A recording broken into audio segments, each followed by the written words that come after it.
Contract ਦਾ licence ਘੱਟ ਸਮੇਂ ਵਿੱਚ ਵਧੀਆ ਸਿਖਲਾਈ ਦੇ ਕੇ ਲੈਣ ਦੇ ਵਿੱਚ ਸਹਾਇਤਾ ਕਰਦੇ ਨੇ। ਕਾਲ ਕਰੋ ਅਜੀਤ ਅਟਵਾਲ 559 374 45 41। ਇਹਨਾਂ ਸਾਰਿਆਂ ਦਾ ਬਹੁਤ ਬਹੁਤ ਧੰਨਵਾਦ। ਜੇਕਰ ਤੁਸੀਂ ਜਾਂ ਕੋਈ ਹੋਰ ਕਾਰੋਬਾਰ ਇਸ ਪ੍ਰੋਗਰਾਮ ਨੂੰ ਸਪਾਂਸਰ ਕਰਨਾ ਚਾਹੁੰਦੇ ਹੋ, ਸੰਪਰਕ ਕਰੋ 408 722 7698 ਦੇ ਉੱਤੇ। ਮਿੰਟੂ ਜੀ, ਗੱਲਬਾਤ ਦਾ ਸਿਲਸਿਲਾ ਜੇ ਆਪਾਂ ਸ਼ੁਰੂ ਕਰਦੇ ਹਾਂ, ਚੀਨ ਦੇ ਮੀਡੀਆ ਨੇ ਦਿੱਤਾ ਜਵਾਬ, ਭਾਰਤ ਵਿੱਚ ਨਹੀਂ ਹੈ ਦਮ। ਦੇਖੋ, ਇੱਥੇ ਇੱਕ ਮੁਹਿੰਮ ਚੱਲਦੀ ਪਈ ਆ ਕਿ ਚੀਨੀ ਵਸਤੂਆਂ ਦਾ ਬਾਈਕਾਟ ਕਰ ਦਿੱਤਾ ਜਾਵੇ। ਜਦੋਂ ਤੋਂ UN ਦੇ ਵਿੱਚ ਤੁਹਾਨੂੰ ਪਤਾ ਮਾਤ ਖਾਧੀ ਇੰਡੀਆ ਨੇ ਮਸੂਦ ਅਜ਼ਹਰ ਦੇ ਮੁੱਦੇ ਤੇ, ਉਸ ਤੋਂ ਬਾਅਦ ਇਹ ਚੀਜ਼ ਕਾਫੀ ਟ੍ਰੈਂਡ ਕਰਦੀ ਪਈ ਹੈ ਸੋਸ਼ਲ ਮੀਡੀਆ ਤੇ ਕਿ ਚੀਨੀ ਚੀਜ਼ਾਂ ਦਾ ਜਿਹੜਾ ਉਹ ਬਾਈਕਾਟ ਕਰ ਦੇਣਾ ਚਾਹੀਦਾ। ਇੱਥੇ ਇੱਕ ਵਪਾਰੀਆਂ ਦਾ ਸੰਗਠਨ ਆ, ਵੈਸੇ ਤੇ ਕਈ ਸੰਗਠਨ ਆ, ਪਰ ਉਹ 15 ਤਕੜੇ ਸੰਗਠਨਾਂ ਦਾ ਇੱਕ ਸੰਗਠਨ ਆ। ਉਹਨਾਂ ਦੇ ਵਿੱਚ ਇੱਕ ਫੈਸਲਾ ਆਇਆ ਸਾਂਝੇ ਰੂਪ ਦੇ ਵਿੱਚ ਕਿ ਕਿਉਂ ਨਾ ਇਹ ਸਰਕਾਰ ਜਿਹੜੀ ਆ ਉਹ ਇਹਨਾਂ ਚੀਜ਼ਾਂ ਨੂੰ ਬੈਨ ਕਰੇ ਜਾਂ ਇਹਨਾਂ ਚੀਜ਼ਾਂ ਤੇ ਬਹੁਤ ਜ਼ਿਆਦਾ ਟੈਕਸ ਲਾ ਦੇਵੇ ਜਿਹੜੀਆਂ ਚੀਜ਼ਾਂ ਚੀਨ ਚੋਂ ਆ ਰਹੀਆਂ।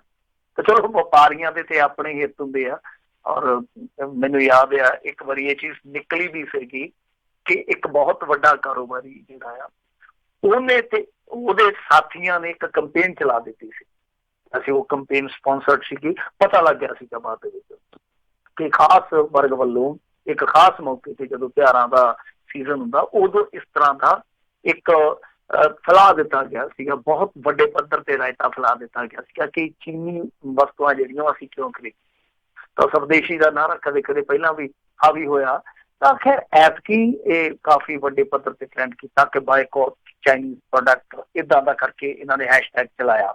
ਤਾਂ ਉਸ ਤੋਂ ਬਾਅਦ ਚੀਨੀ ਮੀਡੀਆ 2-3 ਦਿਨ ਤੇ ਵੇਂਦਾ ਰਿਹਾ, ਪਰ ਬਾਅਦ ਦੇ ਵਿੱਚ ਵੈਸੇ ਚੀਨੀ ਮੀਡੀਆ ਦੀ ਇੱਕ ਚੀਜ਼ ਜਿਹੜੀ ਆ ਮੈਂ ਤੁਹਾਨੂੰ ਲਾਜ਼ਮੀ ਦੱਸਣਾ ਚਾਹੂੰਗਾ ਕਿ ਚੀਨ ਦਾ ਜਿਹੜਾ ਬਹੁਤਾ ਮੀਡੀਆ ਉਹ ਸਰਕਾਰੀ ਮੀਡੀਆ, ਉਹਨੂੰ ਆਪਾਂ ਬਹੁਤ ਹੱਦ ਤੱਕ ਕਹਿ ਸਕਦੇ ਜਿੱਦਾਂ ਗਲੋਬਲ ਉਹਨਾਂ ਦਾ ਹੈ। ਜਦੋਂ ਵੀ ਚੀਨ ਨੇ ਕੋਈ ਪ੍ਰਤੀਕਰਮ ਦੇਣਾ ਹੁੰਦਾ ਉਹਦੇ ਮਾਰਫਤ ਦਿੰਦੇ ਆ। ਤਾਂ ਬਹੁਤਾ ਮੀਡੀਆ ਜਿਹੜਾ ਉਹ ਸਰਕਾਰੀ ਮੀਡੀਆ ਉੱਤੇ ਯਾਨੀ ਸਰਕਾਰ ਚਲਾਉਂਦੀ ਆ। ਤਾਂ ਮੀਡੀਆ ਦਾ ਜਿਹੜਾ ਇੱਕ ਹਿੱਸਾ ਚੀਨ ਦੇ ਵਿੱਚ ਉਹਨਾਂ ਨੇ ਸਾਫ਼ ਤੌਰ ਤੇ ਕਿਹਾ ਵਾ ਕਿ ਕਹਿੰਦੇ ਦੱਸੋ ਕਿ ਇਹਨਾਂ ਨੇ ਜਿਹੜਾ ਇਹ ਟ੍ਰੈਂਡ ਚਲਾਇਆ ਇਹਨਾਂ ਨੂੰ ਸੱਚਾਈ ਤੋਂ ਪਤਾ। ਅਸਲ ਦੇ ਵਿੱਚ ਉਹ ਕਹਿੰਦੇ ਕਿ ਇਹਨਾਂ ਦੇ ਵਿੱਚ ਦਮ ਨਹੀਂ ਹੈ, ਯਾਨੀ ਭਾਰਤ ਦੇ ਵਿੱਚ ਦਮ ਨਹੀਂ ਹੈ। ਸਾਡਾ ਜਿਹੜਾ ਸਮਾਨ ਹੈ, ਮਤਲਬ ਕਿ ਆਪ ਆਪਣੇ ਦਮ ਤੇ ਸਮਾਨ ਨਹੀਂ ਬਣਾ ਸਕਦੇ, ਸਾਡਾ ਸਮਾਨ ਇਸਤੇਮਾਲ ਇਹਨਾਂ ਨੂੰ ਕਰਨਾ ਹੀ ਪਊਗਾ। ਤਾਂ ਮੇਰੇ ਖਿਆਲ ਦੇ ਨਾਲ ਦੇਖੋ ਇਹ ਹੁਣ ਜਿਹੜੇ ਲੋਕ ਕੁਛ ਜ਼ਿਆਦਾ ਹੀ ਰਾਸ਼ਟਰਵਾਦ ਦਿਖਾਉਂਦੇ ਆ, ਉਹਨਾਂ ਨੂੰ ਇਸ ਸੱਚਾਈ ਦਾ ਸ਼ਾਇਦ ਇਲਮ ਨਹੀਂ ਆ ਕਿ ਜੋ ਚੀਨ ਕਹਿ ਰਿਹਾ ਉਹ ਝੂਠ ਨਹੀਂ ਹੈ। ਵੈਸੇ ਮੈਨੂੰ ਵੀ 4 ਗਾਲਾਂ ਕੱਢ ਸਕਦੇ ਆ ਰਾਸ਼ਟਰਪਤੀ, ਉਹ ਕਰ ਸਕਦੇ ਕਿਉਂਕਿ ਸੱਚਾਈ ਸੁਣਨੀ ਉਹਨਾਂ ਦੇ ਵੱਸ ਦੀ ਗੱਲ, ਉਹਨਾਂ ਦਾ ਮਾਦਾ ਹੀ ਨਹੀਂ ਹੈਗਾ। ਸੱਚਾਈ ਇਹੋ ਹੀ ਆ ਕਿ ਦੇਖੋ ਚੀਨੀ ਵਸਤੂਆਂ ਜਿਹੜੀਆਂ ਉਹ ਤੁਹਾਡੇ ਬਾਜ਼ਾਰ ਤੇ ਬਹੁਤ ਹੱਦ ਤੱਕ ਇਸ ਲਈ ਕਾਬਜ਼ ਆ ਕਿਉਂਕਿ ਤੁਸੀਂ ਉਹਨਾਂ ਤੇ ਨਿਰਭਰ ਕਰਦੇ ਹੋ। ਕਿਉਂਕਿ ਤੁਸੀਂ ਦੇਖੋ ਰਾਜ ਕਰਨਵੀਰ ਸਿੰਘ ਜੀ, ਮੈਂ ਬਹੁਤਾ ਲੰਮਾ ਚੌੜਾ ਨਹੀਂ ਚਾਹੁੰਦਾ, ਜੇ ਜਾਊਂਗਾ ਮੈਂ ਜਾ ਵੀ ਸਕਦਾ, ਮੇਰੇ ਕੋਲ ਤੱਤ ਹੈਗੇ ਆ, ਪਰ ਤੁਸੀਂ ਇਹ ਚੀਜ਼ ਦੇਖੋ ਕਿ ਇਹਨਾਂ ਕੋਲ ਮੋਬਾਇਲ ਚ ਪਾਉਣ ਵਾਲੀ ਬੈਟਰੀ ਤੱਕ ਨਹੀਂ ਬਣਦੀ। ਆ ਜਿਹੜੇ ਲੋਕ ਚੀਨੀ ਵਸਤੂਆਂ ਦਾ ਬਾਈਕਾਟ ਸੋਸ਼ਲ ਮੀਡੀਆ ਤੇ ਕਰਦੇ ਫਿਰਦੇ ਜਾਂ ਕਰਾਉਂਦੇ ਫਿਰਦੇ ਆ, ਅਸਲ ਦੇ ਵਿੱਚ ਇਹਨਾਂ ਨੂੰ ਨਹੀਂ ਪਤਾ ਕਿ ਜਿਹੜੇ ਮੋਬਾਇਲ ਯੂਜ਼ ਕਰਦੇ ਆ, ਜੋ ਮੋਬਾਇਲ ਦੀ ਮਾਰਕੀਟ ਹੈ 80% ਉਹ ਕਾਬਜ਼ ਆ। ਤਾਂ ਹੋ ਸਕਦਾ ਤੁਸੀਂ ਮੋਬਾਇਲ ਸਵਦੇਸ਼ੀ ਲਈ ਫਿਰੋ ਪਰ ਉਹਦੇ ਵਿੱਚ ਪਾਰਟਸ ਜਿਹੜੇ ਆ ਉਹ ਚਾਈਨਾ ਦੇ ਹੀ ਹੋਣ, ਕਿਉਂਕਿ ਬਹੁਤੇ ਪਾਰਟਸ ਉੱਧਰੋਂ ਹੀ ਆਉਂਦੇ, ਅਸੈਂਬਲ ਭਾਵੇਂ ਇੱਧਰ ਕੀਤੀ ਜਾ। ਤਾਂ ਖੈਰ ਇਹ ਚੀਜ਼ ਆ ਕਿ ਜਾਂ ਤੇ ਤੁਸੀਂ ਆਪਣੀ ਨਿਰਭਰਤਾ ਜਿਹੜੀ ਉਹ ਸਵਦੇਸ਼ੀ ਬਿਲਕੁਲ ਹੀ ਕਰ ਲਓ, ਆਪ ਬਣ ਜਾਓ ਉਹਨਾਂ ਦੇ ਬਰੋਬਰ, ਤੇ ਜਾਂ ਫਿਰ ਤੁਸੀਂ ਕੋਈ ਐਸਾ ਸਾਥੀ ਲੱਭੋ ਜਿਹੜਾ ਉਹਨਾਂ ਦਾ ਵਿਰੋਧੀ ਹੋਵੇ ਤੇ ਤੁਹਾਨੂੰ ਉਹ ਫਾਇਦੇਮੰਦ ਤਰੀਕੇ ਦੇ ਨਾਲ ਚੀਜ਼ਾਂ ਦੇ ਸਕਦਾ ਹੋਵੇ। ਤੁਹਾਡੀ ਨਿਰਭਰਤਾ ਜਿਹੜੀ ਉਹ ਬਦਲ ਜਾਵੇ। ਜਿੱਦਾਂ ਉਦਾਹਰਨ ਦੇ ਤੌਰ ਤੇ ਮੈਂ 2 ਮੁਲਕ ਕਹੂੰਗਾ, ਤਾਈਵਾਨ ਆ, ਜਾਪਾਨ, ਜਿਹੜੇ ਕਿ ਬਹੁਤ ਵੱਡੇ ਨਿਰਮਾਤਾ ਨੇ ਇਹਨਾਂ ਚੀਜ਼ਾਂ ਦੇ। ਸੋ ਜਾਂ ਤੇ ਤੁਸੀਂ ਉਹਨਾਂ ਦੇ ਨਾਲ ਵਪਾਰ ਵਧਾ ਲਓ ਜਾਂ ਆਪ ਬਰੋਬਰ ਖੜ ਜਾਓ ਤੇ ਜਾਂ ਚੁੱਪ ਕਰਕੇ ਤਮਾਸ਼ਾ ਜਿਹਾ ਕਰਨਾ ਛੱਡ। ਜੀ ਜੀ ਜੀ, ਬਿਲਕੁਲ, ਇਹ ਬਿਲਕੁਲ ਸਹੀ ਗੱਲ ਆ। ਖਾਸ ਮੌਕਿਆਂ ਦੇ ਉੱਤੇ ਆ ਕੇ ਜਿਹੜੇ ਅਜਿਹੇ ਜਿਹੇ ਤਮਾਸ਼ੇ ਜਿਹੜੇ ਆ ਉਹ ਸ਼ੁਰੂ ਹੋ ਜਾਂਦੇ ਆ। ਬਿਲਕੁਲ ਸਹੀ ਗੱਲ ਆ। ਆਪ ਕੁਛ ਜਿਹੜਾ ਅਜੇ ਬਣਾਉਣ ਦੇ ਪੂਰੇ ਇਤਨਾ ਕਾਬਲ ਨਹੀਂ ਆ, ਪਰ ਇਨ ਦੀ ਐਂਡ ਬਾਅਦ 'ਚ ਰੌਲਾ ਰੱਪਾ ਪਾ ਕੇ ਆਪਣੇ ਮੁਨਾਫੇ ਕਰਕੇ ਘਰਾਂ ਨੂੰ ਚੱਲਦੇ ਬਣਦੇ ਆ। ਅਗਲੀ ਜਿਹੜੀ ਆਪਾਂ ਗੱਲ ਕਰਦੇ, ਕਹਿੰਦੇ ਗੋਆ ਦਾ ਨਵਾਂ ਮੁੱਖ ਮੰਤਰੀ ਬਣਾਉਣ 'ਤੇ ਸੋਸ਼ਲ ਮੀਡੀਆ 'ਤੇ ਗੈਰ ਸੰਵੇਦਨ ਹੋਣ ਦਾ ਪ੍ਰਚਾਰ ਚੱਲਿਆ।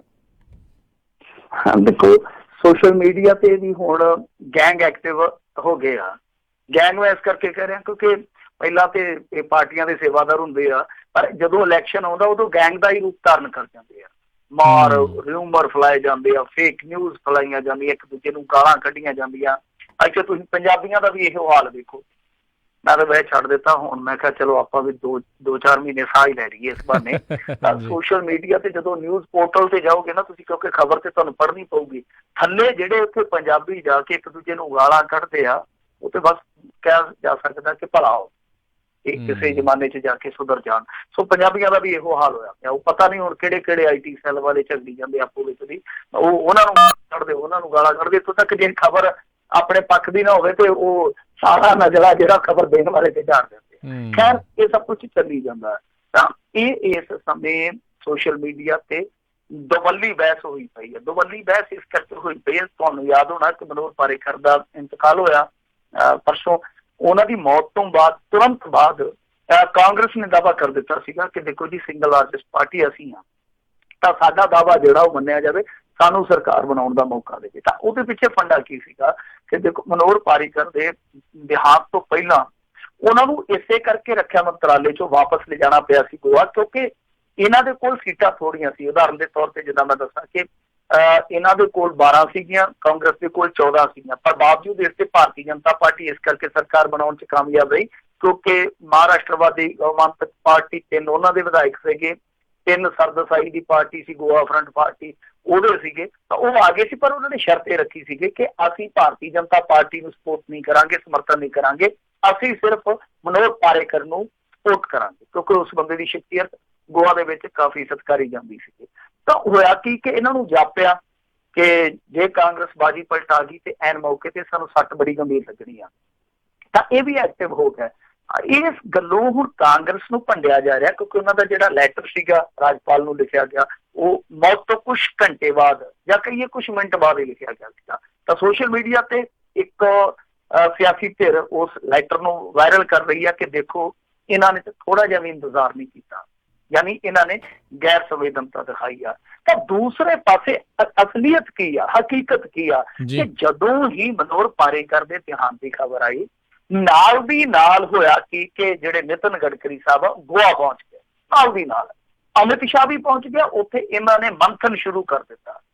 ਤਾਂ ਇਹ ਹਕੀਕਤ ਆ ਕਿ ਅਸਲ ਦੇ ਵਿੱਚ ਸਭ ਤੋਂ ਪਹਿਲਾਂ ਭਾਰਤੀ ਜਨਤਾ ਪਾਰਟੀ ਨੂੰ ਜੇ ਤੁਸੀਂ ਇਸ ਪੈਮਾਨੇ ਤੇ ਮਾਪੋਗੇ ਕਿ ਗੈਰ ਸੰਵੇਦਨਤਾ ਵਾਲਾ ਕੰਮ ਕਿਹਨੇ ਕੀਤਾ, ਤਾਂ ਭਾਰਤੀ ਜਨਤਾ ਪਾਰਟੀ ਨੇ ਕੀਤਾ, ਕਿਉਂਕਿ ਉਹ ਉਹਨਾਂ ਦਾ ਨੇਤਾ ਸੀ, ਬਹੁਤ ਸਿਰ ਕੱਢ ਨੇਤਾ ਸੀ RSS ਦਾ, ਉਹ ਕੱਟੜ ਪ੍ਰਚਾਰਕ ਰਿਹਾ। ਤਾਂ ਇਹਨਾਂ ਨੇ ਕੁਝ ਘੰਟਿਆਂ ਬਾਅਦ ਹੀ ਗੇਮ ਲਾਉਣੀ ਸ਼ੁਰੂ ਕਰ ਦਿੱਤੀ ਸੀ। ਤਾਂ ਉਸ ਗੇਮ ਦੇ ਵਿੱਚ ਫਿਰ ਦੂਸਰਾ ਖਿਡਾਰੀ ਵੀ ਆ ਗਿਆ। ਤਾਂ ਕੁੱਲ ਮਿਲਾ ਕੇ ਕਹਿ ਸਕਦੇ ਕਿ ਇਹਦੇ ਵਿੱਚ ਨਾ ਉਹ ਚੰਗੇ ਤੇ ਨਾ ਉਹ ਬੁਰੇ ਆ। ਜੀ ਬਿਲਕੁਲ, ਇਸ ਰਾਜਨੀਤੀ 'ਚ ਦੋਨਾਂ ਦੇ ਹੱਥ ਗੰਦਲੇ ਆ। ਅਗਲੀ ਜਿਹੜੀ ਆਪਾਂ ਗੱਲ ਕਰੀਏ ਚੋਣ ਅਖਾੜੇ ਦੇ ਵਿੱਚੋਂ, ਤੇ ਕਹਿੰਦੇ ਮੋਦੀ ਦੇ ਮੰਤਰੀ ਤੇ ਪਰਚਾ ਦਰਜ।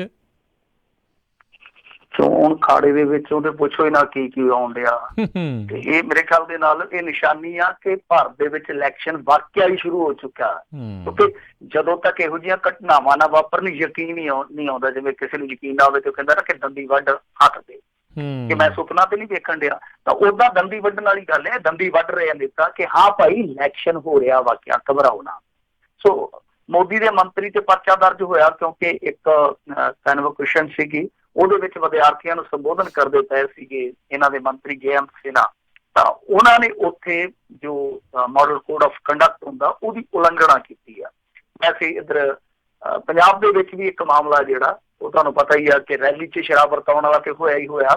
ਹੁਣ ਜਿਹੜਾ ਇਹਨਾਂ ਦਾ ਕੈਬਨਿਟ ਮੰਤਰੀ ਆ ਵਿਜੇਂਦਰ ਸਿੰਗਲਾ, ਜਿਹਦੀ ਬੜੀ ਉਮੀਦ ਆ ਕਿ ਸੰਗਰੂਰ ਤੋਂ ਉਹ ਉਮੀਦਵਾਰ ਵੀ ਹੋ ਸਕਦਾ, ਕਿਉਂਕਿ ਕਾਂਗਰਸ ਨੇ ਕਈ ਫਾਰਮੂਲੇ ਬਦਲ ਲਏ ਆ। ਪਹਿਲਾਂ ਕਿਹਾ ਸੀਗਾ ਕਿ ਇੱਕ ਪਰਿਵਾਰ 'ਚ ਇੱਕ ਟਿਕਟ, ਫਿਰ ਕਹਿੰਦੇ ਕਿ ਨਹੀਂ ਜਾਣ ਦਿਓ ਜਿੱਥੇ ਜਾਂਦੀ ਆ, ਫਿਰ ਕਹਿੰਦੇ ਵਿਧਾਇਕਾਂ ਨੂੰ ਟਿਕਟ ਨਹੀਂ ਦਿਆਂਗੇ, ਮੰਤਰੀਆਂ ਨੂੰ ਟਿਕਟ ਨਹੀਂ ਦਿਆਂਗੇ। ਹੁਣ ਉਹ ਵੀ ਪਾੜਤਾ ਫਾਰਮੂਲੇ ਵਾਲਾ ਵਰਖਾ, ਕਹਿੰਦੇ ਜਿਹੜਾ ਜਿੱਤ ਸਕਦਾ ਹੋਇਆ ਉਹਨੂੰ ਟਿਕਟ ਦਿਆਂਗੇ। ਤੇ ਹੁਣ ਚਰਚਾ ਇਹ ਆ ਕਿ 2-3 ਮੰਤਰੀ ਇਹਨਾਂ ਨੂੰ ਮੈਦਾਨ 'ਚ ਉਤਾਰਨੇ ਪਏ ਕਿਉਂਕਿ ਸਿਚੁਏਸ਼ਨ ਹੀ ਇਸ ਤਰ੍ਹਾਂ ਦੀ ਬਣੀ ਪਈ ਆ। ਤਾਂ ਵਿਜੇਂਦਰ ਸਿੰਗਲਾ ਨੇ ਵੀ ਸ਼ੁਰੂ ਕਰ ਦਿੱਤਾ ਕੰਮ। ਉਹਨੇ ਕੁਛ ਐਲਾਨ ਕਰ ਦਿੱਤੇ, ਕੁਛ ਗ੍ਰਾਂਟਾਂ ਵੀ ਵੰਡੀਆਂ। ਆਮ ਆਦਮੀ ਪਾਰਟੀ ਉਹਦੀ ਸ਼ਿਕਾਇਤ ਦਰਜ ਕਰਵਾਉਣ ਪਹੁੰਚ ਗਈ ਆ। ਸੋ ਇਹ 2 ਵੱਡੇ ਆਪਾਂ ਕਹਿ ਸਕਦੇ ਹਾਂ ਇਸ ਸਮੇਂ ਦੇ ਚਰਚੇ ਆ, 2 ਵੱਡੇ ਖਬਰਾਂ। ਤਾਂ ਦੂਸਰੇ ਪਾਸੇ ਜਿਹੜਾ ਜੈਅੰਤ ਸਿਨਹਾ ਤੇ ਮਾਮਲਾ ਦਰਜ ਹੋਇਆ, ਇਹ ਤੋਂ ਇਲਾਵਾ ਕੁਝ ਚੀਜ਼ਾਂ ਹੋਰ ਵੀ ਵਾਪਰੀਆਂ। ਜਿੱਦਾਂ ਉਦਾਹਰਨ ਦੇ ਤੌਰ ਤੇ ਮੈਂ ਤੁਹਾਨੂੰ ਕਿਹਾ ਵਾ ਕਿ ਉਹਨਾਂ 'ਚ ਪਤਾ ਨਹੀਂ ਲੱਗਦਾ ਜਦੋਂ ਤੱਕ ਇੰਨੀ ਕੁ ਹਿਲਜੁਲ ਨਾ ਹੋਵੇ ਕਿ ਮੈਦਾਨ ਜਿਹੜਾ ਭਖਿਆ ਹੋਇਆ। ਅੱਜ ਇੱਕ ਤੇ ਐਸਾ ਬਿਆਨ ਆਇਆ ਜਿਹਨੇ ਬਹੁਤ ਸ਼ਰਮਸਾਰ ਕੀਤਾ, ਉਹ ਇਹ ਕਿ ਕਾਂਗਰਸੀ ਇੱਕ ਵਿਧਾਇਕ ਆ ਜਿਹਨੇ ਇਹ ਕਹਿ ਦਿੱਤਾ ਕਿ ਨਰਿੰਦਰ ਮੋਦੀ ਨਮਰ ਪਿਆ। ਤਾਂ ਦੂਸਰੇ ਪਾਸੇ ਭਾਰਤੀ ਜਨਤਾ ਪਾਰਟੀ ਦਾ ਇੱਕ ਸਚੱਜਾ ਪੁੱਤਰ ਨਿਕਲਿਆ, ਉਹਨੇ ਉੱਠ ਕੇ ਇਹ ਗੱਲ ਕਹਿ ਦਿੱਤੀ ਕਿ ਜਿਹੜੀ ਮਾਇਆਵਤੀ ਆ ਉਹ 60 ਸਾਲ ਦੀ ਉਮਰ ਦੇ ਵਿੱਚ ਵੀ ਫੇਸ਼ੀਅਲ ਕਰਵਾਉਂਦੀ ਆ ਤੇ ਸਾਨੂੰ ਸ਼ੌਕੀਨ ਦੱਸਦੀ ਆ। ਸੋ ਇਸ ਤਰ੍ਹਾਂ ਦੀਆਂ ਵਾਹਿਯਾਤ ਗੱਲਾਂ ਵੀ ਹੋਣ ਲੱਗ ਪਈਆਂ। ਜਿਵੇਂ ਮੈਂ ਤੁਹਾਨੂੰ ਕਿਹਾ ਵਾ ਕਿ ਇੱਥੋਂ ਯਕੀਨ ਹੋ ਜਾਂਦਾ ਕਿ ਭਾਰਤ ਦੇ ਵਿੱਚ ਇਲੈਕਸ਼ਨ ਸ਼ੁਰੂ ਹੋ ਗਿਆ, ਕਿਉਂਕਿ ਇੱਕ ਦੂਜੇ ਤੇ ਇਸ ਤਰ੍ਹਾਂ ਦੇ ਸ਼ਬਦੀ ਹਮਲੇ, ਇੱਕ ਦੂਸਰੇ ਤੇ ਇਸ ਤਰ੍ਹਾਂ ਦੇ ਇਲਜ਼ਾਮ, ਫਿਰ ਉਸ ਤੋਂ ਬਾਅਦ ਮਾਡਲ ਕੋਡ ਆਫ ਕੰਡਕਟ ਦੀਆਂ ਧੱਜੀਆਂ ਉਡਾਉਣੀਆਂ, ਤਰ੍ਹਾਂ ਤਰ੍ਹਾਂ ਦੇ ਲਾਲਚ ਦੇਣੇ, ਝੂਠ, ਛਲ, ਕਪਟ, ਲਟੈਤ, ਡਕੈਤ, ਸਭ ਕੁਝ ਵੇਖਣ ਨੂੰ ਮਿਲੂਗਾ। ਤਾਂ ਇਹੀ ਭਾਰਤੀ ਚੋਣ ਦਾ ਅਸਲ ਰੰਗ ਆ।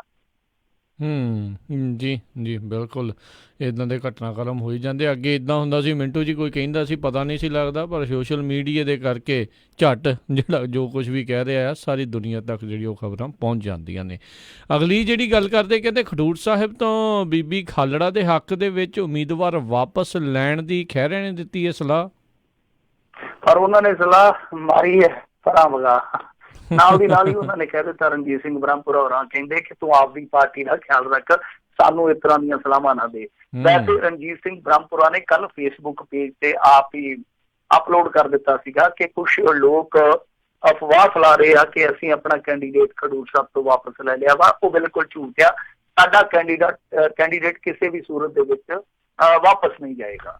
ਤਾਂ ਉੱਥੇ ਥੱਲੇ ਹੇਠਾਂ ਮੈਂ ਕਮੈਂਟ ਪੜ੍ਹਦਾ ਪਿਆ ਸੀਗਾ, ਮੈਨੂੰ ਵੀ ਕਿਸੇ ਨੇ ਮੈਂਸ਼ਨ ਕਰ ਦਿੱਤਾ, ਤਾਂ ਬਹੁਤ ਸਾਰੇ ਕਮੈਂਟ ਜਿਹੜੇ ਸੀਗੇ ਉਹ ਉਸ ਪ੍ਰਤੀਕਰਮ ਦਾ ਬਿਲਕੁਲ ਕਾਟਵਾਂ ਰੂਪ ਦਰਸਾ ਰਹੇ ਸੀਗੇ, ਮਤਲਬ ਕਿ ਉਸ ਰਾਏ ਦੇ ਵਿਰੁੱਧ ਆਪਣੀ ਰਾਏ ਜਤਾ ਰਹੇ ਸੀ। ਬਹੁਤ ਸਾਰੇ ਲੋਕ ਕਹਿ ਰਹੇ ਸੀਗੇ ਕਿ ਤੁਹਾਡੇ ਕੋਲ ਇੱਕ ਮੌਕਾ ਜਦੋਂ ਤੁਸੀਂ ਸਾਬਤ ਕਰ ਸਕਦੇ ਹੋ ਕਿ ਤੁਸੀਂ ਵਾਕਿਆ ਹੀ ਟਕਸਾਲੀ, ਪਰ ਇਸ ਤਰ੍ਹਾਂ ਕਰਕੇ ਤੁਸੀਂ ਸਾਬਤ ਕਰ ਰਹੇ ਹੋ ਕਿ ਟਕਸਾਲੀਆਂ ਦਾ ਲੇਬਲ ਆ ਤੁਹਾਡੇ ਤੇ।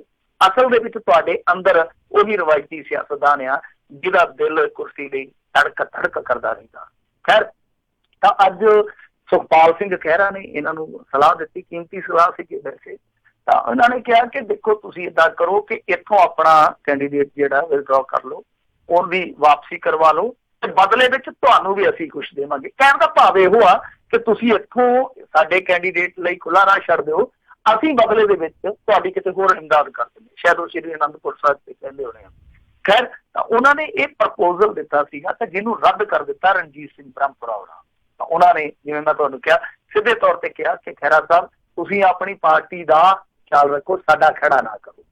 ਤਾਂ ਹੁਣ ਦੇਖਦੇ ਆ ਕਿ ਅੱਗੇ ਗੱਲ ਕਿਸ ਤਰ੍ਹਾਂ ਵੱਧਦੀ ਆ। ਉਹਦਾ ਆਮ ਲੋਕਾਂ ਦੀ ਵੀ ਰਾਏ ਆ, ਆਮ ਲੋਕਾਂ ਤੋਂ ਭਾਵ ਜਿਹੜੇ ਸ੍ਰੀ ਖਡੂਰ ਸਾਹਿਬ ਦੀ ਸੀਟ ਤੋਂ ਬਾਹਰ ਲਿਆ, ਉਹ ਵੀ ਕਹਿੰਦੇ ਆ ਕਿ ਦੇਖੋ ਜੀ, ਅੱਜ ਦੀ ਘੜੀ ਦੇ ਵਿੱਚ ਇੱਕ ਮੌਕਾ ਪੰਜਾਬੀਆਂ ਦੇ ਕੋਲ ਕਿ ਜਿਹੜੇ ਬਹੁਤ ਵੱਡੇ ਮੁਦਈ ਹੋਏ ਮਨੁੱਖੀ ਅਧਿਕਾਰਾਂ ਦੇ, ਜਸਵੰਤ ਸਿੰਘ ਖਾਲੜਾ, ਕਿ ਉਹਨਾਂ ਦੇ ਪਰਿਵਾਰ ਨੇ ਜਿਹੜੀ ਘਾਲਣਾ ਕਾਲੀ ਆ ਉਹਦਾ ਮੁੱਲ ਮੋੜਿਆ ਜਾਵੇ। ਉਹ ਉੱਥੇ ਕੀ ਕਰਦੇ ਆ ਪਹੁੰਚ ਕੇ ਸੰਸਦ ਦੇ ਵਿੱਚ, ਉਹ ਬਾਅਦ ਦੀ ਗੱਲ ਆ।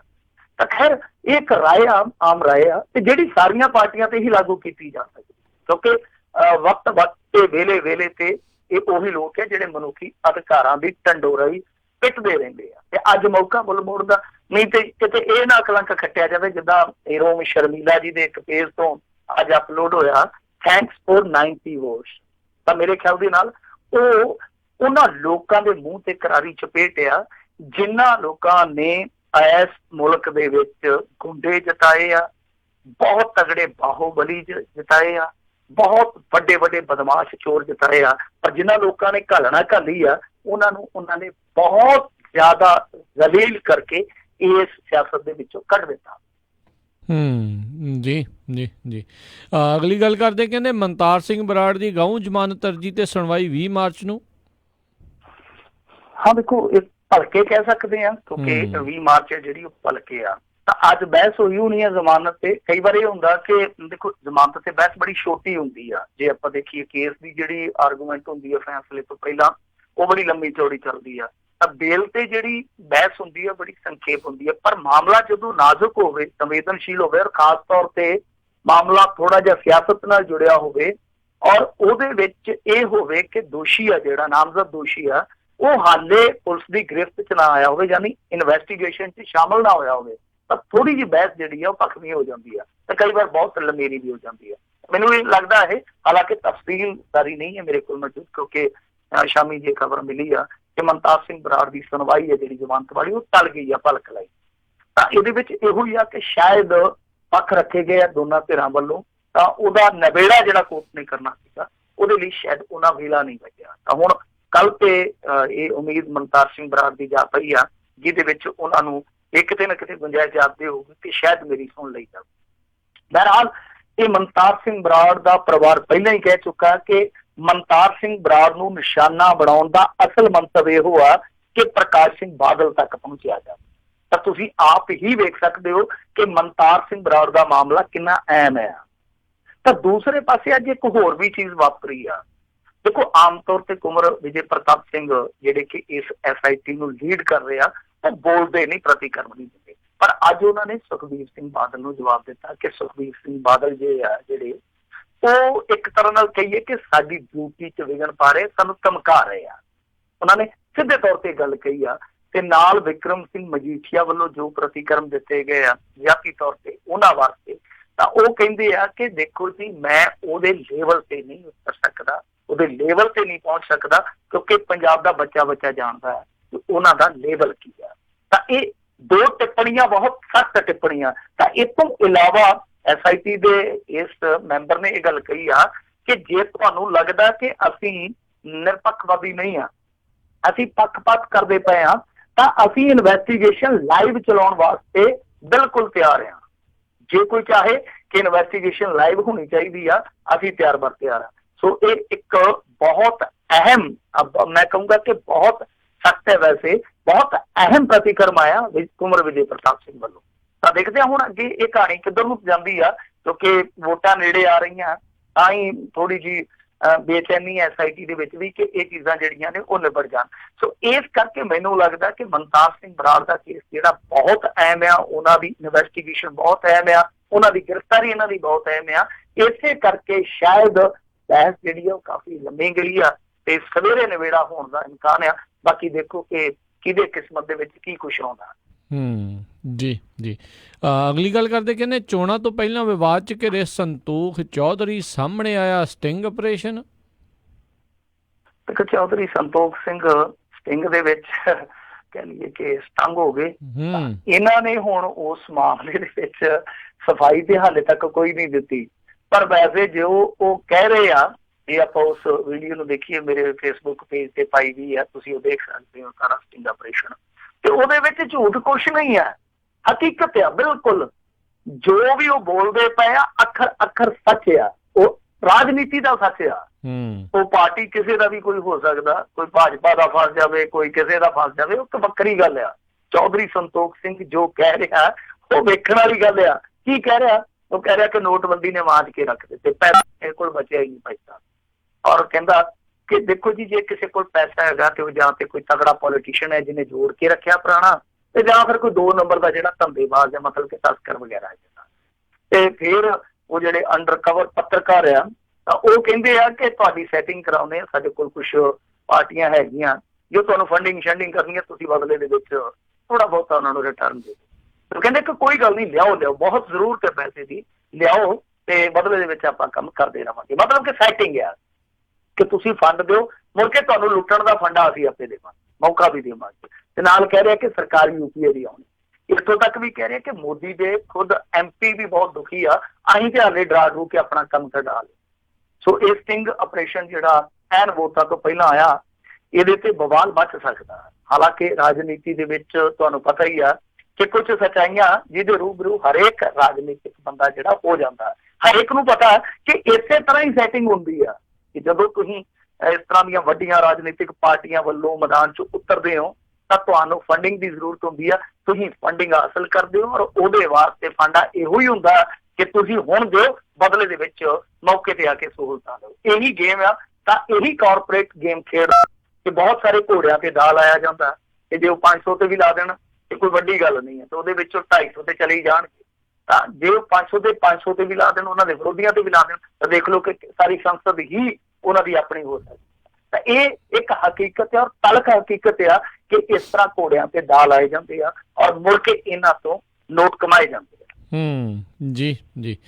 ਮਿੰਟੂ ਜੀ ਕਹਿੰਦੇ ਗਤਕਾ ਪੇਟੈਂਟ ਕਰਵਾਉਣ ਨੂੰ ਲੈ ਕੇ ਕਮੇਟੀ ਨੇ ਦਿੱਤੀ ਹੈ ਚੇਤਾਵਨੀ।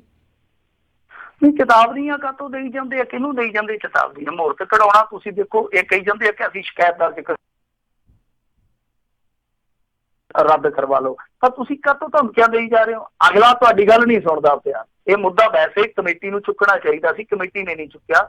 ਕੁਛ ਗਤਕਾ ਪ੍ਰੇਮੀ ਜਾਂ ਸਿੱਖ ਕੌਮ ਦੇ ਕੁਛ ਲੋਕ ਸੀਗੇ ਜਿਨ੍ਹਾਂ ਨੇ ਇਹ ਮੁੱਦਾ ਚੁੱਕਿਆ। ਪਹਿਲੀ ਗੱਲ ਤਾਂ ਇਹ ਹੈ ਕਿ ਇਹੋ ਜਿਹੇ ਮੁੱਦਿਆਂ ਤੇ, ਸੰਵੇਦਨਸ਼ੀਲ ਮੁੱਦਿਆਂ ਤੇ ਕਮੇਟੀ ਬਾਅਦ ਚ ਕਿਉਂ ਜਾਗਦੀ ਹੈ। ਦੂਜੀ ਚੀਜ਼ ਇਹ ਆ ਕਿ ਦੇਖੋ, ਤੁਸੀਂ ਜਦੋਂ ਤੁਹਾਨੂੰ ਪਤਾ ਲੱਗ ਗਿਆ ਤੁਸੀਂ ਕਾਰਵਾਈ ਕਿਉਂ ਨਹੀਂ ਪਾਉਂਦੇ? ਇਹ ਤੇ ਮਿਹਨਤ ਕਰਨ ਵਾਲੀ ਗੱਲ ਹੈ ਨਾ, ਕਿ ਭਾਈ ਤੂੰ ਐ ਨਹੀਂ ਤੇ ਐ ਕਰ ਲੈ, ਨਹੀਂ ਤੇ ਫਿਰ ਐ ਕਰ ਦਿਆਂਗੇ। ਤਾਂ ਕਹਿਣ ਦਾ ਭਾਵ ਇਹ ਆ ਕਿ ਇਹ ਸਭ ਨੂੰ ਪਤਾ, ਜਿਹੜਾ ਬੰਦਾ ਮਾੜੀ ਮੋਟੀ ਵੀ ਜਾਣਕਾਰੀ ਰੱਖਦਾ ਉਹਨੂੰ ਵੀ ਇਲਮ ਆ ਕਿ ਜਦੋਂ ਤੱਕ ਤੁਹਾਡੀ ਖੋਜ ਆਪਣੀ ਨਹੀਂ ਹੁੰਦੀ, ਨਵੀਂ ਖੋਜ ਨਹੀਂ ਹੁੰਦੀ, ਤੁਸੀਂ ਪੇਟੈਂਟ ਨਹੀਂ ਕਰਵਾ ਸਕਦੇ। ਤਾਂ ਤੁਸੀਂ ਵਿਰਾਸਤੀ ਖੇਡ ਨੂੰ, ਵਿਰਾਸਤੀ ਇੱਕ ਕਹਿ ਲਈਏ ਕਿ ਪੰਥਕ ਚੀਜ਼ ਨੂੰ ਤੁਸੀਂ ਜਾ ਕੇ ਪੇਟੈਂਟ ਕਰਵਾਇਆ ਤਾਂ ਇਹ ਗਲਤ ਕੀਤਾ। ਸਭ ਨੂੰ ਜਦੋਂ ਪਤਾ, ਕਾਨੂੰਨੀ ਮਾਰ ਵੀ ਕਹੀ ਜਾਂਦੇ ਆ ਕਿ ਇਸ ਤਰ੍ਹਾਂ ਨਹੀਂ ਕਰਵਾਇਆ ਜਾ ਸਕਦਾ, ਤਾਂ ਤੁਸੀਂ ਚੁੱਪ ਕਰਕੇ ਸ਼ਿਕਾਇਤ ਦਰਜ ਕਰੋ। ਉੱਥੇ ਆ ਕੇ ਉਹਨਾਂ ਤੋਂ ਮਾਫੀ ਵੀ ਮੰਗਾਓ, ਤੇ ਉੱਥੇ ਜੇ ਨਹੀਂ ਆਉਂਦੇ ਉਹਨਾਂ ਦੇ ਪਰਚਾ ਵੀ ਕਰਵਾਓ, ਗੱਲ ਖਤਮ ਹੈ। ਐਵੇਂ ਉੱਠ ਕੇ ਕਹਿ ਦੇਣਾ ਕਿ ਰੱਦ ਕਰੋ ਜੀ, ਮਾਫੀ ਮੰਗੋ ਜੀ, ਆਹ ਹੋਊਗਾ, ਨਹੀਂ ਤੇ ਏਦਾਂ ਕਰ ਦਿਆਂਗੇ, ਓਦਾਂ ਕਰ ਦਿਆਂਗੇ। ਮੇਰੇ ਖਿਆਲ ਦੇ ਨਾਲ ਇਸ ਤਰ੍ਹਾਂ ਦੀਆਂ ਧਮਕੀਆਂ ਦੇਣ ਨਾਲ, ਇਸ ਤਰ੍ਹਾਂ ਦੀਆਂ ਚੇਤਾਵਨੀਆਂ ਦੇਣ ਨਾਲ ਇਹ ਮਸਲੇ ਹੱਲ ਨਹੀਂ ਹੁੰਦੇ। ਤੁਹਾਨੂੰ ਥੋੜੀ ਜਿਹੀ ਸਖਤਾਈ ਜਿਹੜੀ ਹੈ ਉਹ ਕਾਗਜ਼ਾਂ ਤੋਂ ਉਤਾਰ ਕੇ ਜ਼ਮੀਨ ਤੇ ਲਿਆਉਣੀ ਚਾਹੀਦੀ ਆ। ਜੀ ਜੀ ਜੀ। ਅਗਲੀ ਗੱਲ ਕਰਦੇ ਕਹਿੰਦੇ NRI ਤੋਂ ਗੈਂਗਸਟਰ ਨੇ ਮੰਗੀ ਫਰੌਤੀ। ਦੇਖੋ, ਜਿਹੜੇ ਇਹ ਗੈਂਗਸਟਰ ਦਾ ਮੁੱਦਾ ਹੈ ਉਹ ਨਾ ਤੇ ਵੈਸੇ ਦੱਸਿਆ ਹੋਇਆ ਅੱਜ ਖਬਰਾਂ ਦੇ ਵਿੱਚ। ਖੈਰ, ਆਪਾਂ ਇਸ ਕਰਕੇ ਨਹੀਂ ਲਵਾਂਗੇ ਕਿਉਂਕਿ ਇਹਨਾਂ ਚੀਜ਼ਾਂ ਦੀ ਪੁਸ਼ਟੀ ਜਿਹੜੀ ਆ ਉਹ ਜਦੋਂ ਤੱਕ ਅਧਿਕਾਰ ਤੌਰ ਤੇ ਨਹੀਂ ਹੁੰਦੀ ਉਦੋਂ ਤੱਕ ਇਹਨਾਂ ਚੀਜ਼ਾਂ ਨੂੰ ਨਸ਼ਰ ਨਹੀਂ ਕਰਨਾ ਚਾਹੀਦਾ ਮੇਰੇ ਖਿਆਲ ਦੇ ਨਾਲ। ਤਾਂ ਇੱਕ ਗੈਂਗਸਟਰ ਦੇ ਨਾਮ ਤੇ ਇੱਕ ਕਾਲ ਕੀਤੀ ਜਾਂਦੀ ਹੈ, ਕਾਲ WhatsApp ਕਾਲ ਕੀਤੀ ਜਾਂਦੀ ਹੈ। WhatsApp ਕਾਲ ਵਾਲਾ ਤੁਹਾਨੂੰ ਪਤਾ ਹੀ ਆ ਫੰਡਾ ਕੀ ਆ, ਉਹ ਕਾਲ ਜਿਹੜੀ ਹੈ ਰਿਕਾਰਡ ਨਹੀਂ ਹੁੰਦੀ, ਰਿਕਾਰਡ ਤੇ ਆਉਂਦੀ ਵੀ ਨਹੀਂ। ਤਾਂ ਇਹੀ ਕਾਰਨ ਹੈ ਕਿ ਬਹੁਤ ਸਾਰੇ ਜੇਲ੍ਹਾਂ ਦੇ ਵਿੱਚ ਜਿਹੜੇ ਬੰਦ ਆ ਬੰਦੀ, ਉਹ ਵੀ WhatsApp ਕਾਲ ਕਰਦੇ ਆ ਬਾਹਰ। ਇਸ ਤੋਂ ਇਲਾਵਾ ਜਿਹੜੇ ਗੈਂਗਸਟਰ ਆ ਉਹ ਵੀ ਨੈਟਵਰਕ ਆਪਣਾ WhatsApp ਕਾਲ ਦੇ ਜ਼ਰੀਏ ਹੀ ਚਲਾਉਂਦੇ ਆ। ਤਾਂ ਉਹ ਕਾਲ ਜਿਹੜੀ ਹੈ ਟ੍ਰੇਸ ਕਰਨੀ ਵੀ ਬਹੁਤ ਔਖੀ ਹੈ ਔਰ ਵੀ ਨਹੀਂ ਆਉਂਦੀ, ਰਿਕਾਰਡਿੰਗ ਵੀ ਨਹੀਂ ਹੁੰਦੀ। ਤਾਂ ਇਹ ਕਾਲ ਜਿਹੜੀ ਆ WhatsApp ਕਾਲ ਹੋਈ, ਇਹਦਾ ਮਤਲਬ ਇਹ ਕਿ ਬੰਦਾ ਕੋਈ ਕੱਚਾ ਨਹੀਂ ਹੈ।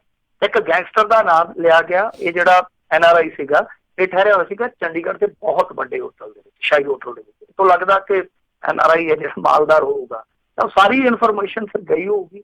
ਹੁਣ ਇਹ ਵੇਖਣ ਵਾਲੀ ਗੱਲ ਹੈ ਕਿ ਕਿਹੜੇ ਬੰਦੇ ਨੇ ਇਨਫੋਰਮੇਸ਼ਨ ਪਹੁੰਚਾਈ ਹੈ ਜਾਂ ਉਹਨਾਂ ਨੇ ਆਪਣੇ ਆਪ ਹਾਸਲ ਕੀਤੀ ਆ। ਤੇ ਜੇ ਉਹਨਾਂ ਨੇ ਆਪਣੇ ਆਪ ਹਾਸਲ ਕੀਤੀ ਆ, ਇਹਦਾ ਮਤਲਬ ਕਿ ਐਗਜ਼ੈਕਟ ਲੋਕੇਸ਼ਨ ਵੀ ਉਹਨਾਂ ਦੇ ਕੋਲ ਪਤਾ ਔਰ ਇਹ ਵੀ ਪਤਾ ਆ ਗਿਆ ਕਿ ਇਹ ਬੰਦਾ ਜਿਹੜਾ ਮਾਲਦਾਰ ਆ। ਤਾਂ ਤੀਜੀ ਚੀਜ਼ ਇਹੋ ਕਿ NRI ਨੂੰ ਸਿੱਧੇ ਤੌਰ ਤੇ ਰੰਗਦਾਰੀ ਵਾਸਤੇ ਧਮਕਾਇਆ ਜਾ ਰਿਹਾ ਕਿ ਫਲਾਣਾ ਮੈਂ ਗੈਂਗਸਟਰ ਬੋਲਦਾ, ਇੰਨੇ ਲੱਖ ਰੁਪਈਆ ਦੇ ਦੇ, ਨਹੀਂ ਤਾਂ ਫਿਰ ਤੈਨੂੰ ਮਾਰ ਦਿਆਂਗੇ। ਸਿੱਧੇ ਤੌਰ ਤੇ ਇੱਕ ਤਰ੍ਹਾਂ ਨਾਲ ਕਹੀਏ ਕਿ ਜੰਗਲ ਰਾਜ ਵਾਲੀ ਗੱਲ ਆ ਕਿ ਆਮ ਬੰਦਾ ਜੇ ਆਉਂਦਾ ਉਹ ਕੰਮਕਾਰ ਦੇ ਸਿਲਸਿਲੇ ਵਿੱਚ ਆਇਆ ਕਿ NRI। ਤਾਂ ਜੇ ਇਸ ਤਰ੍ਹਾਂ ਇਹ ਸਾਰੀਆਂ ਚੀਜ਼ਾਂ ਵਾਪਰਨਗੀਆਂ, ਪੰਜਾਬ ਦੇ ਜਿਹੜੇ ਗੈਂਗਸਟਰਾਂ ਬਾਰੇ ਇਹ ਲੋਕ ਕਹਿੰਦੇ ਆ ਦੇਖੋ ਜੀ ਅਸੀਂ ਤੇ ਸਾਰੇ ਗੈਂਗਸਟਰ ਜਿਹੜੇ ਨੁਕਰੇ ਲਾ ਕੇ ਰੱਖ ਦਿੱਤੇ, ਫੁੰਡ ਕੇ ਰੱਖ ਦਿੱਤੇ ਆ, ਤਾਂ ਉਹਨਾਂ ਲੋਕਾਂ ਦੇ ਦਾਅਵਿਆਂ ਤੇ ਇਹ ਸਵਾਲੀਆ ਨਿਸ਼ਾਨ ਆ ਕਿ ਤੁਸੀਂ ਕਹਿੰਦੇ ਹੋ ਕਿ ਅਸੀਂ ਸਾਰੇ ਗੈਂਗਸਟਰ ਜਿਹੜੇ ਉਹ ਝੰਬ ਕੇ ਰੱਖ ਦਿੱਤੇ ਆ, ਤੇ ਇਹ ਤੇ ਸਿੱਧੇ ਰੂਪ ਦੇ ਵਿੱਚ NRI ਤੋਂ ਰੰਗਦਾਰੀ ਮੰਗਦੇ ਪਏ ਆ। ਇਹ ਬਹੁਤ ਵੱਡੀ ਗੱਲ ਆ। ਹੁਣ ਇਸ ਚੀਜ਼ ਨੂੰ ਕਿੱਦਾਂ ਲੈਂਦੀ ਆ ਪੰਜਾਬ ਸਰਕਾਰ, ਪੰਜਾਬ ਪੁਲਿਸ, ਦੇਖਣ ਵਾਲੀ ਗੱਲ ਹੋਊਗੀ। ਪਰ ਬਹੁਤ ਵੱਡੀ ਖਬਰ ਹੈ ਜੇ NRI ਦੇ ਲਿਹਾਜ਼ ਨਾਲ ਦੇਖੀਏ, ਕਿਉਂਕਿ ਏਦਾਂ ਤੇ ਫਿਰ ਕੋਈ ਵੀ NRI ਆਉਂਦਾ ਹਰੇਕ ਕੋਲੇ ਕੁਛ ਨਾ ਕੁਛ ਤੇ ਹੁੰਦਾ ਹੀ ਹੈ ਜਿਹੜਾ ਬਾਹਰੋਂ ਆਉਂਦਾ, ਉਹਨੂੰ ਤਾਂ ਫਿਰ ਕੋਈ ਨਾ ਕੋਈ ਫੋਨ ਲਾ ਕੇ ਬਹਿ ਜਾਊਗਾ ਕਿ ਦੇਖ ਲੈ ਇੱਥੇ ਸਿਕਿਉਰਿਟੀ ਤਾਂ ਮਿਲਣੀ ਨਹੀਂ ਛੇਤੀ, ਨਾ ਹੀ ਇੱਥੇ ਉਹ ਤੁਸੀਂ ਕਾਲ ਜੀ ਨੱਪ ਕੇ ਪੁਲਿਸ ਸੱਦ ਸਕਦੇ ਹੋ, ਤੇ ਜਦ ਨੂੰ ਕੋਈ ਆਊਗਾ ਉਦੋਂ ਨੂੰ ਤੁਹਾਡਾ ਭਰਥਾ ਬਣਾ ਦੇ। ਤਾਂ ਇਹ ਇੱਕ ਬਹੁਤ ਮਾੜੀ ਗੱਲ ਆ। ਸੋ ਜ਼ਰੂਰਤ ਇਸੇ ਗੱਲ ਦੀ ਆ ਕਿ NRI ਲਈ ਇੱਥੇ ਇੱਕ ਅਨੁਕੂਲ ਮਾਹੌਲ ਸਿਰਜਿਆ ਜਾਵੇ, ਆਦਰਸ਼ ਮਾਹੌਲ ਸਿਰਜਿਆ ਜਾਵੇ, ਉਹਨਾਂ ਦੀ ਜਾਨ ਮਾਲ ਦੀ ਹਿਫਾਜ਼ਤ ਕੀਤੀ ਜਾਵੇ ਜੋ ਮੁੱਢਲੀ ਜ਼ਿੰਮੇਵਾਰੀ ਵੀ ਹੈ ਸਰਕਾਰ ਦੀ। ਜੀ ਜੀ ਜੀ। ਤੇ ਮਿੰਟੂ ਜੀ ਬੜਾ ਧੰਨਵਾਦ, ਤੁਸੀਂ ਸਾਡੇ ਨਾਲ ਜੁੜੇ, ਇਹਨਾਂ ਖਬਰਾਂ ਬਾਰੇ ਜਾਣਕਾਰੀ ਦਿੱਤੀਆਂ। ਅਗਲੀ ਵਾਰ ਤੱਕ ਲਈ ਬੜੀ ਮਿਹਰਬਾਨੀ। ਪਿਆਰ ਭਰੀ ਸਤਿ ਸ਼੍ਰੀ ਅਕਾਲ ਜੀ। ਸਤਿ ਸ਼੍ਰੀ ਅਕਾਲ ਜੀ। ਤੇ ਸਰੋਤਿਓ, ਇੱਥੇ ਹੀ ਸਾਡਾ ਅੱਜ ਦਾ ਇਹ ਪ੍ਰੋਗਰਾਮ ਸਮਾਪਤ ਹੈ। ਮਿਲਦੇ ਹਾਂ ਅਗਲੀ ਵਾਰ, ਉਦੋਂ ਤੱਕ ਲਈ ਬਹੁਤ ਪਿਆਰ ਸਤਿਕਾਰ ਸਨੇਹ ਕੀ ਜੀ। ਸਤਿ ਸ਼੍ਰੀ ਅਕਾਲ ਜੀ। ਉਹਦੇ ਵਾਸਤੇ ਰਹੋ, ਹੱਸਦੇ ਖੇਲਦੇ ਰਹੋ, ਸੁਣਦੇ ਰਹੋ ਪੰਜਾਬੀ ਰੇਡੀਓ USA।